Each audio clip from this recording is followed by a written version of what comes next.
حدیث نمبر 76 ظلم کا اندھیرا. ان عبداللہ ابن عمر رضی اللہ عنہما عن النبی صلی اللہ علیہ وسلم قال الظلم ظلمات یوم القیامہ. کتاب المظالم. عبداللہ بن عمر رضی اللہ عنہما نبی کریم صلی اللہ علیہ وسلم سے روایت کرتے ہیں، آپ صلی اللہ علیہ وسلم نے فرمایا، ظلم قیامت کے دن اندھیروں کی شکل میں ہوگا. ظلم قیامت کے دن اندھیروں کی شکل میں ہوگا.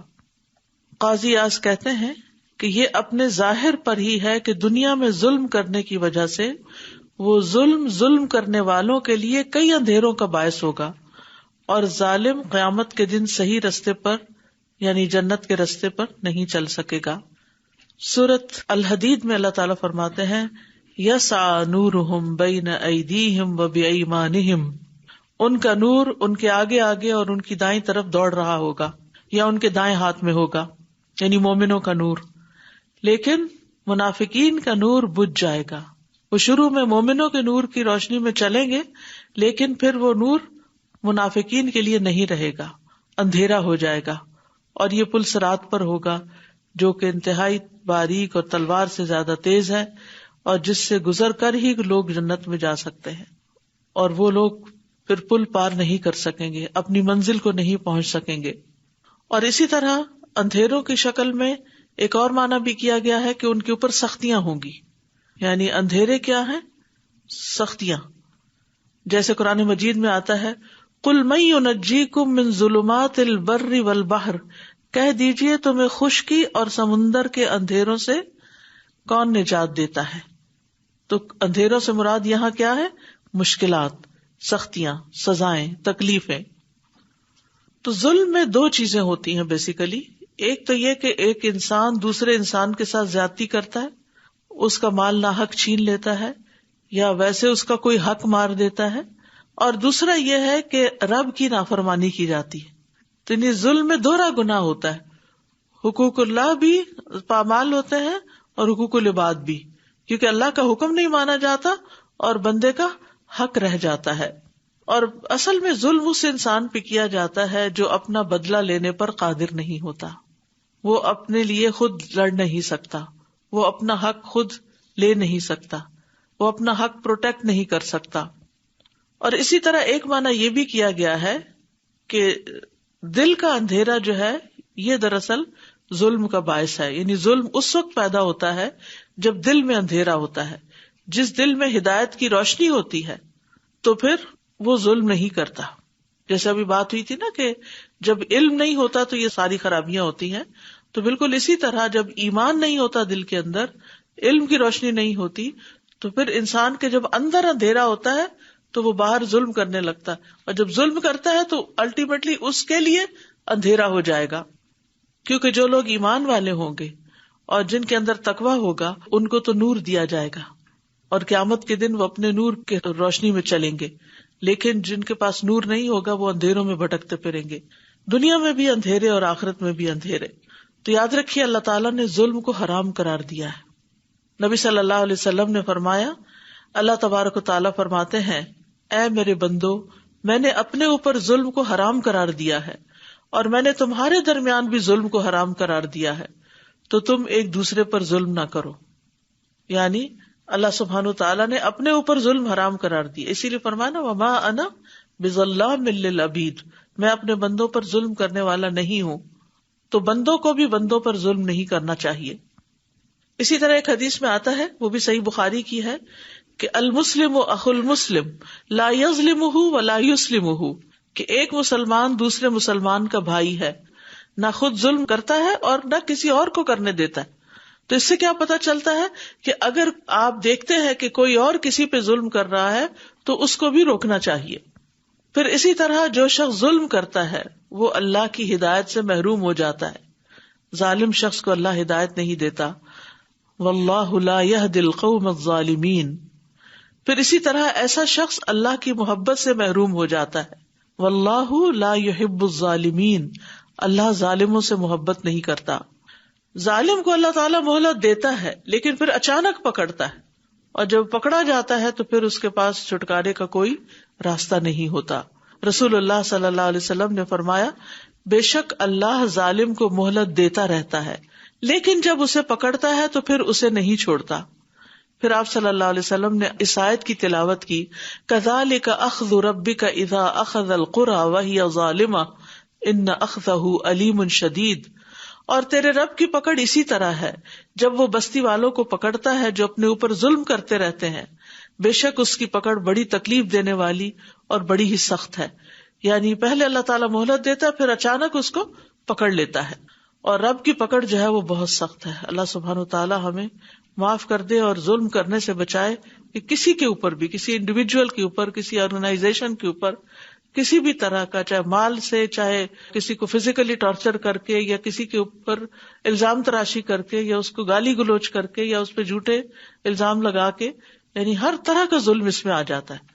یعنی اس میں صرف مار پٹائی نہیں، صرف مال چھیننا نہیں، بلکہ زبان سے بھی تکلیف دینا جو ہے. بعض اوقات جو ابیوسو لینگویج استعمال کی جاتی ہے اور ایموشنل بلیک میلنگ کی جاتی ہے، یا یہ کہ دوسرے کو ہر طرح ہر وقت تانے دیے جاتے ہیں، یہ ساری ظلم کی قسمیں ہیں. یا کسی کا کوئی بھی جو حق ہے وہ اس کو نہ دیا جائے. جیسے انسانوں کے آپس میں حقوق ہیں، ماں باپ کا حق ہے، اولاد کا حق ہے، بہن بھائیوں کا حق ہے، شوہر بیوی کا ایک دوسرے کے اوپر حق ہے. تو اگر شوہر بیوی کو اس کا حق نہیں دیتا یا بیوی شوہر کو حق نہیں دیتی، یہ ساری چیزیں ظلم میں شامل ہو جاتی ہیں. ٹیکسی پہ آپ سوار ہوں، آجر و اجیر کا حق ہے، ٹیکسی والے کی ٹیکسی آپ استعمال کریں اور پھر بھاگ نکلے.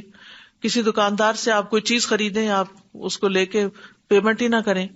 رسول اللہ صلی اللہ علیہ وسلم نے فرمایا، قیامت کے دن ایسا آدمی آئے گا جسے یہ امید ہوگی کہ وہ اپنی نیکیوں کے بلبوتے پر نجات پا جائے گا، یعنی اسے بڑی خوش فہمی ہوگی کہ میرے پاس بہت نیکیاں ہیں، میں پار ہو جاؤں گا.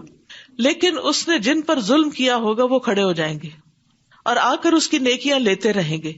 مظلوم کو اس کی نیکیوں میں سے دے دیا جائے گا حتیٰ کہ اس کے پاس ایک بھی نیکی باقی نہیں رہے گی. ساری زندگی کی کمائی مظلوموں کو مل جائے گی. جس نے نیکی کی اس کو کچھ نہیں ملے گا، اور کس کو مل جائے گا؟ جن کے اوپر ظلم ہوا تھا دنیا میں. پھر ایک مظلوم آ جائے گا، اب اس کی حسنات تو ختم ہو چکی ہیں، لہذا مظلوم کی برائیاں لے لی جائیں گی اور اس کی برائیوں کے اوپر رکھ دی جائیں گی تاکہ ان کے حصے کی سزا یہ شخص بھگتے. کتنے بڑے خسارے میں ہے ایسا شخص، کتنے بڑے نقصان میں ہے. ظلم کی اور قسمیں کیا ہے؟ مثلاً عام روزمرہ زندگی میں دیکھیں، مثلاً آپ ڈاکٹر ہیں اور آپ مریض کو توجہ سے نہیں دیکھ رہے، وہ بتا رہا ہے مجھے یہ تکلیف ہے، یہ تکلیف ہے، اور آپ کہیں اور کسی اور سوچ میں ہے، کچھ اور دیکھ رہے ہیں، دھیان سے بات ہی نہیں سن رہے، اور پھر اس کو ایسے ہی کوئی دوا لکھ کے دے دیتے ہیں یا اس کو کوئی انجیکشن لگا دیتے ہیں جس کے نتیجے میں اس کی ڈیتھ ہو جاتی ہے. تو آپ خود سوچئے کہ پھر یہ کتنا بڑا ظلم ہے. آپ صرف ظالم ہی نہیں، آپ قاتل بھی بن گئے. اور کن کن کیسز میں کہاں کہاں ظلم ہوتا ہے. مثلاً آپ ایک ٹیچر ہیں اور آپ بچوں کو صحیح طور پر ٹائم ہی نہیں دے رہے، ان کو پڑھا ہی نہیں رہے، ٹال مٹول کر رہے ہیں، تیاری پوری نہیں کر کے آتے، ادھر ادھر کی باتیں کر کے وقت کل کر رہے ہیں. یہ بھی ظلم ہے، کسی کی زندگی ضائع کرنا، کسی کی عمر، کسی کا وقت. جی لمبی لائن لگی ہوئی اور سب کو کاٹ کے ان کا حق مار کے آگے چلے جانا. ہاں، کام کرا کے اجرت نہ دینا. جی یہ بھی ایک ظلم کی قسم ہے کہ مثلاً آپ نے کسی کو امپلائی رکھنا ہے اور آپ اسے کہتے ہیں کہ پہلے آپ ذرا کام کر کے دکھائیں، اور کام کرا لیتے ہیں اور اس کو کچھ بھی نہیں دیتے اور یہ کہہ کے نکال دیتے ہمیں کام پسند نہیں آیا. unless agreed، اگر وہ اگری کر گئے کہ ٹھیک ہے میں فری میں کروں گا، آپ چیک کر لیں، پھر اور بات ہے. لیکن اگر وہ اگری نہیں کرتا اور آپ اس کو دھوکے سے رکھ کے اور فارغ کر دیتے ہیں تو یہ ٹھیک نہیں. You start buying things from the store and using it for their personal use and then returning it that, we didn't like it or we didn't use it, and then not giving it the way it should be returned. یعنی اس نیت سے کوئی چیز کسی کی لے آنا کہ ہم نے رکھنی تو نہیں، یہ پارٹی بھگتا لیں. پرفیوم لگا لیتے ہیں لوگ جا کے، جی وہاں جا کے پرفیوم لگا لینا، یعنی ناحق کسی کی چیز استعمال کرنا جو آپ کا حق نہیں. ظلم کیا ہے؟ وضع الشیء فی غیر محلہ، کسی چیز کو اس جگہ رکھنا جو اس کے لیے بنی نہیں. یعنی کہ وہ پرفیوم اگر تو انہوں نے رکھا ہوا ہے کہ ٹیسٹر ہے تو وہ اور بات ہے، لیکن آپ نے لینا دینا کچھ نہیں. صرف اس لیے لگا رہے کہ چلو مفت میں پڑا تو میں لگا لوں. دس از رانگ. یہ تقویٰ کے خلاف ہے. I saw this lady eating grapes while she was picking up fruit. So she was eating a lot of grapes. I said, you just need to try one. So matlab pura peet bhar ke sab kuch har vegetable ke paas se ja ke, so you can't do that because this is zulm. جی استاذہ، جب آپ نے doctor کا بتایا تو ایک extreme case Dubai میں ہوا تھا کہ کسی کے ہسبینڈ کی ڈیتھ ہو گئی اور ایک ڈاکٹر نے آ کے پہلے بول دیا کہ ہی از نو مور، اور پھر دوسرا ڈاکٹر آ کے بولنے لگا ہم آپ کو تھوڑی دیر بعد بتائیں گے، اور 2 دن تک وینٹیلیٹر پہ رکھا اور 60,000 درہم کا ان کو بل دیا. تو اس نے، وہ لیڈی جب مجھے بتا رہی تھی تو شی واز ٹیلنگ کہ ہم اتنی مشکل سے قرضہ لے کر ہم وہ بل پے کیے ہیں اور 2 دن پہلے آلریڈی ڈیتھ ہو گئی ہے، ہم جا کے ٹچ بھی کی، ان کے پاس کوئی سانس نہیں تھی اور 2 دن وینٹیلیٹر پہ رکھا بعد میں. استغفر اللہ. I have a question actually. There are thousands of zulms we can count and say here, and we can be negative and be sorry about that zulms, but how we should behave as a Muslim? So if something, a zulm upon us came to, we should be think that such as most of them might be unintentional also, because they are also good people, most of them, but they unintentionally do zulm, but they don't even realize. And when you try to advise them, most of people doesn't like advice. So should we just think it as a ransom for us in Akhirah, so we can feel more better here, then we can pray good for them? Or should we just try to make them forced to do that, right? Because most of the people, as I said, don't like advice to be correct. So ہر وقت how we advice should نہیں behave? دینی چاہیے، لیکن یہ کہ اچھے طریقے سے دوسرے کے فائدے کے لیے ایڈوائس دی جا سکتی. عبادات کو صحیح طور پہ ادا نہ کرنا، معاملات میں، یعنی اس کا دائرہ کافی وسیع ہے. تو اب اس کا جو نتیجہ ہے کہ قیامت کے دن اندھیرا ہوگا. اندھیرے سے کس کس کو ڈر لگتا ہے؟ ہم سب کو ڈر لگتا ہے اندھیرے سے. یعنی بعض اوقات آپ دیکھیں کہ رات کے وقت جب آپ ڈرائیو کر رہے ہوتے ہیں اور سڑک پہ لائٹس نہ ہو اور کوئی آس پاس آبادی بھی نہ ہو، حالانکہ آپ اپنی گاڑی کے اندر ہوتے ہیں، لیکن آپ کے دل میں کیا ہوتا ہے؟ ابھی ریسنٹلی اس ویکینڈ پہ ہم آشوا گئے تھے درس کے لیے، تو واپسی پہ جو جی پی ایس ہے وہ جہاں جہاں سے ہمیں لے جا رہا تھا تو کچھ رستہ ایسا آیا کہ بالکل اندھیرا تھا اور صرف اپنی ہی گاڑی کی لائٹس تھی. اسی دن میں سورۃ الحدید یہاں پڑھا کر گئی تھی تو مجھے یہی یاد آ رہا تھا کہ قیامت کے دن کوئی انسان کسی سے لائٹ نہیں لے سکے گا، ہر ایک کا اپنا اپنا نور ہوگا. اور اگر اللہ نہ کرے کہ اپنی گاڑی کی لائٹس کو کچھ ہو جائے تو پھر آپ ٹوٹل اندھیرے میں کھڑے، کیونکہ اس دن منافقین سے روشنی لے لی جائے گی، اول ان کو دی جائے گی. جیسے سورۃ البقرہ میں آتا ہے نا کہ مثلهم كمثل الذي استوقد نارا فلما اضاءت ما حوله ذهب الله بنورهم وتركهم في ظلمات لا يبصرون. سادہ جی، بنیادی طور پہ یہاں یہ بات سمجھ میں آ رہی ہے نا کہ انسان کے اوپر جو ذمہ داریاں عائد ہوتی ہیں ڈفرینٹ رولز میں، اگر وہ ان ذمہ داریوں کو پورا نہیں کرتا تو یہ ظلم میں شمار ہوتا ہے. مثال کے طور پہ ہم کسی ادارے میں اگر جاتے ہیں، یہیں کی اگر ہم مثال لیتے ہیں، ہم یہاں پر آتے ہیں، اس فیسلٹی کے ڈفرینٹ ایریاز کو ہم یوز کرتے ہیں اور اس کے بعد پھر ہم اس کو مس یوز کر کے ویسے ہی چھوڑ کر آ جاتے ہیں، تو یہ بھی بہت بڑا ظلم ہے. تو یہاں پہ ہمیں ہر چیز کا خیال رکھنا ہوگا. ایون ہم واش رومز بھی اگر یوز کر رہے ہیں تو ہم کیسے ان کو یوز کر رہے ہیں اور پھر بعد میں ہم کیسے دوسروں کے لیے اس کو چھوڑ کر آ رہے ہیں، تو یہ بہت بڑا ظلم ہے. حدیث نمبر 77، مظلوم کی بد دعا. عن ابن عباس رضی اللہ عنہما ان النبی صلی اللہ علیہ وسلم بعث معاذا الى اليمن فقال اتقی دعوت المظلوم فإنها ليس بينها وبين الله حجاب. کتاب المظالم. ابن عباس رضی اللہ عنہما سے روایت ہے کہ نبی کریم صلی اللہ علیہ وسلم نے معاذ رضی اللہ عنہ کو یمن کا گورنر بنا کر بھیجا تو آپ صلی اللہ علیہ وسلم نے فرمایا مظلوم کی پکار سے بچتے رہنا. اتقی دعوت المظلوم یعنی بد دعا سے بچتے رہنا، کیونکہ اس بد دعا کے اور اللہ کے درمیان کوئی پردہ حائل نہیں ہوتا، سیدھی اللہ تک پہنچتی ہے. یہ اس طویل حدیث کا حصہ ہے جو صحیح بخاری میں آئی ہے ابن عباس کہتے ہیں کہ رسول اللہ صلی اللہ علیہ وسلم نے معاذ بن جبل کو یمن کی طرف بھیجا تو انہیں فرمایا تم اہل کتاب کے پاس جا رہے ہو، وہاں جا کر انہیں پہلے اس بات کی دعوت دینا کہ وہ گواہی دیں کہ اللہ کے سوا کوئی معبود برحق نہیں اور محمد صلی اللہ علیہ وسلم اللہ کے رسول ہیں. پھر اگر وہ اس بات کا اقرار کرنے میں تمہاری اطاعت کرے تو انہیں بتانا کہ تحقیق اللہ نے تم پر دن رات میں 5 نمازیں فرض کی ہیں. جب یہ بھی مان لیں تو انہیں خبردار کرنا کہ بے شک اللہ نے تم پر زکوٰۃ فرض کی ہے جو ان کے مالداروں سے وصول کر کے ان کے غرباء پہ تقسیم کی جائے گی. پھر اگر وہ تسلیم کر لیں تو زکوٰۃ وصول کرتے وقت ان کا سب سے عمدہ مال لینے سے پرہیز کرنا اور مظلوم کی پکار بد دعا سے بھی ڈرتے رہنا، کیونکہ اس کی بد دعا اور اللہ کے درمیان کوئی پردہ حائل نہیں ہوتا. مراد یہ ہے کہ وہ دعا فوراً قبول ہوتی ہے. تو یہاں پر ظالم کے لیے ایک بہت بڑی وارننگ ہے، تنبیہ ہے. یعنی ظالم کو اس بات سے لازمی ڈرنا چاہیے کہ ایک چیز جو اس کے ذمہ واجب تھی اس کی مقدار کو زیادہ لے لینے کی وجہ سے مظلوم اس کے لیے بد دعا نہ کر دے. ٹھیک ہے، یعنی انسان کسی کا حق نہ مارے. جیسے زمینی کی بات ہوئی، پراپرٹیز کی بات ہوئی کہ بھائی بہن کی زمین کو اپنے حق سے زیادہ زبردستی نہ اس سے لے لے. کہیں ایسا نہ ہو کہ اس کے منہ سے کوئی بد دعا نکل جائے اور پھر وہ بد دعا اس کو لگ جائے اور اللہ تعالیٰ اس شخص کے بارے میں یعنی اس کی بد دعا جو ہے وہ قبول کر لے جس نے اس پہ ظلم کیا تھا. اسی طرح رسول اللہ صلی اللہ علیہ وسلم نے فرمایا کہ مظلوم کی بد دعا سے بچو، کیونکہ یہ تو چنگاریوں کی طرح آسمان کی طرف اٹھتی ہے. بون فائر کبھی کی ہے تو اس میں سے چنگاریاں نکلتی ہے نا، چھوٹے چھوٹے سپارکس.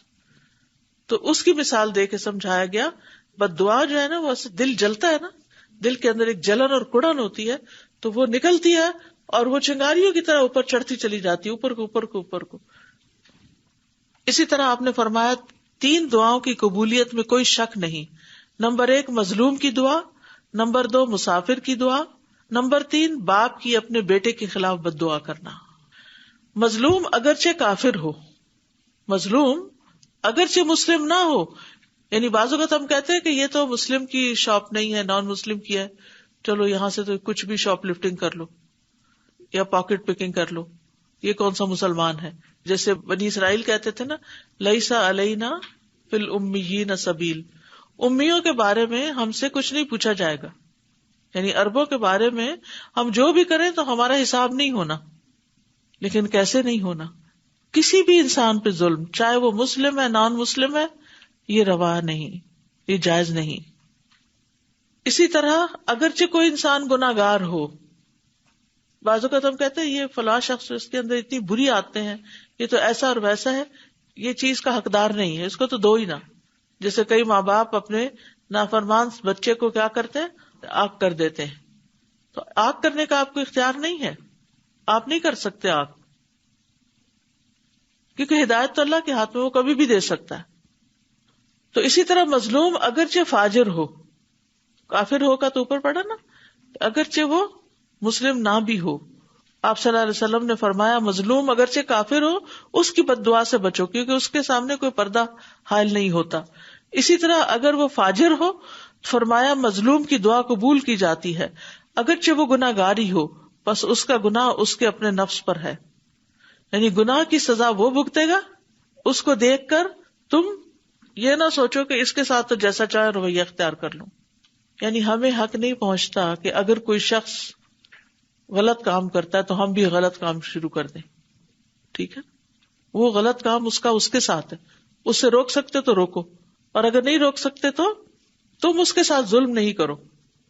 ہاں اگر اللہ کی حدوں میں سے کوئی حد جاری کرنی ہے قانون کے مطابق تو وہ اور بات ہے. نبی صلی اللہ علیہ وسلم نے فرمایا مظلوم کی دعا قبول کی جاتی ہے اگرچہ وہ گناہگار ہو، بس اس کا گناہ اس کے نفس پر ہے. جو غلط کام کیا اس کا ذمہ اس کے اوپر ہی ہوگا، لیکن دعا اس کی سنی جائے گی. اسی طرح مظلوم سے اللہ کا وعدہ ہے. رسول اللہ صلی اللہ علیہ وسلم نے فرمایا مظلوم کی بد دعا سے بچو، کیونکہ وہ بادلوں پر اٹھائی جاتی ہے. اللہ تعالیٰ فرماتا ہے مجھے میری عزت اور جلال کی قسم میں ضرور تمہاری مدد کروں گا اگرچہ تھوڑی دیر بعد ہی کروں. تو مظلوم کے ساتھ اللہ کی مدد ہوتی ہے، اللہ تعالیٰ اس کی مدد فرماتا ہے چاہے وہ کچھ ٹائم ہی لگ جائے. السلام علیکم. اتنے سارے واقعات ظالم ظلم اور مظلوم کے سنے. میرا ذہن گیا بھی 2 سال پہلے میں پاکستان گئی تھی، تو شاید یہاں رہنے کی وجہ سے دل میں یہ چیزیں، یا اللہ کا شکر ہے موقع مل رہا ہے یہاں آنے کا، تو احساس ہونے لگا. چھوٹے بچوں کو دیکھا گھروں میں، 10-12 سال کے بچے یا بچیاں، وہ ماں باپ تنخواہ کے لے جاتے ہیں، جو ان کا ماہانہ بندھا ہوا ہوگا 4-5 ہزار کام کرنے کے لیے چھوڑ دیتے ہیں چھوڑا ہوا، لوگوں کے گھروں میں. وہ خود بچہ ہے، اس کے سپورٹ جو چھوٹے بچے کر دیے جاتے کہ ماں سو رہی ہے، جاؤ 6 بجے اٹھا دیا گیا، لے جاؤ بچے کو نیچے کھلا لو. اس کے بعد ان ماں باپ کو بھی نہیں پتا ہوتا کہ جہاں چھوڑا ہوا ہے ان کے ساتھ سلوک کیا ہو رہا ہے یا وہ کس طرح رہ رہے ہیں. تو کھانا پینا رہنا، وہ جو دیکھا تو وہ مجھے احساس ہوا کہ یہ بھی کیا یہ ظلم نہیں ہے، اور یہ ماں باپ نہیں کر رہے ظلم. وہ کہتے ہیں بھئی یہ غربت کی وجہ سے دے دیا، لیکن یہ کیسا ظلم ہے کہ بچے اپنے ماں باپ کی شفقت سے، اپنے گھر کے ماحول سے اس سے بھی دور ہو گئے، اور جہاں رہ رہے ہیں وہاں جو کچھ دیکھتے ہیں تو وہ بھی نہ ہم انہیں کچھ کہہ سکتے ہیں، کیونکہ ایک شاید رواج بن چکا ہے کہ طریقہ یہ بھئی جو کھانا بچا، یا اگر گھر والوں نے نہیں کھایا تو بچہ یا بچی بھوکا ہے، وہ جب کھائے گا جب سب گھر کے لوگ کھا چکیں گے.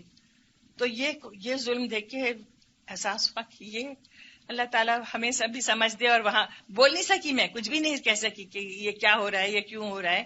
دیکھا اور یہ سوچا کہ شاید میں یہاں رہتی تو میں بھی انہیں کا ایک حصہ ہوتی.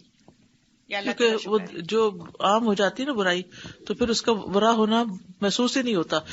آپ نے دیکھا تو آپ کو یہ تکلیف ہوئی، لیکن ان کے گھر میں کتنے لوگ آتے جاتے ہوں گے اور وہ اس کو نارمل لیتے ہوں گے. یہ تو ایسے ہی چلتا ہے. استاذہ، ایک بہت ہی سینسٹیو ایشو آج کل چل رہا ہے جو انڈیا میں مسلمانوں کے ساتھ جو ظلم ہو رہا ہے. تو بدعا تو نہیں کرتے، لیکن کیا اس حال میں بدعا کرنی چاہیے؟ مطلب کیونکہ بہت زیادہ وہ جو دعا ہے نا، دعائے قنوت، وہ پڑھنی چاہیے. دعائے قنوت، اوکے، جزاک اللہ.